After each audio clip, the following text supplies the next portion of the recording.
অপতথ্য, গুজব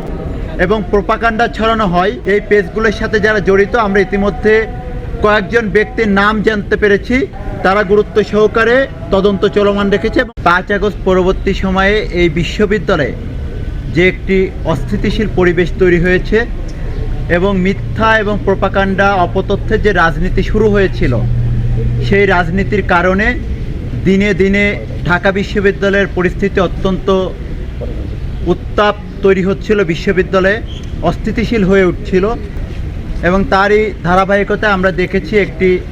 মিথ্যা এবং ভুয়া ফটোকার্ডকে কেন্দ্র করে বিগত বৃহস্পতিবার শাহবাগে বেশ কিছু ঘটনা ঘটেছে। তারই প্রেক্ষিতে আমরা মনে করছি এই সব ঘটনার পিছনে যে বিষয়গুলা বিরুদ্ধে খুব দ্রুত সময়ের মধ্যে পদক্ষেপ গ্রহণ করা দরকার একটি নিরাপদ এবং স্থিতিশীল শিক্ষাঙ্গনের জন্য, সেই বিষয়গুলো আমলে নিয়েই বাংলাদেশ জাতীয়তাবাদী ছাত্রদল ঢাকা বিশ্ববিদ্যালয়ের নামে যে সকল পেজ সামাজিক যোগাযোগ মাধ্যমে চালানো হয় এবং সেই পেজগুলোর মাধ্যমে যে ধরনের অপতথ্য, গুজব এবং প্রোপাগান্ডা ছড়ানো হয়, এগুলোর বিষয়ে আমরা ঢাকা বিশ্ববিদ্যালয় প্রশাসনকে অবগত করেছিলাম এবং স্মারকলিপি প্রদানের মধ্যে আবেদন জানিয়েছিলাম যে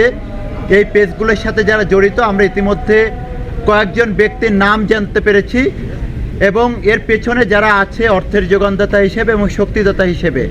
তাদের বিরুদ্ধে ঢাকা বিশ্ববিদ্যালয় প্রশাসন যেন অতি দ্রুত সময়ের মধ্যে, আমরা 48 ঘন্টা সময়সীমা দিয়েছিলাম, সময়ের মধ্যে তদন্ত সাপেক্ষে তাদের বিরুদ্ধে একাডেমিক এবং আইনানুগ ব্যবস্থা যাতে গ্রহণ করে, সেই বিষয়গুলো নিয়েই কিন্তু আমরা বিগত 2 দিন আগে ভিসি মহোদয়কে একটি স্মারকলিপি প্রদান করেছিলাম। আজকে গতকালকে সেই 48 ঘন্টা শেষ হয়েছে। সেটির বিষয়ে সেই তদন্তের অগ্রগতি সম্পর্কে জানার জন্য আজকে আমরা আমাদের সম্মানিত ভিসি মহোদয় পুনরায় সেই তদন্তের অগ্রগতি সম্পর্কে জানতে এসেছিলাম। যে অভিযোগগুলো এসেছে আমাদের পক্ষ থেকে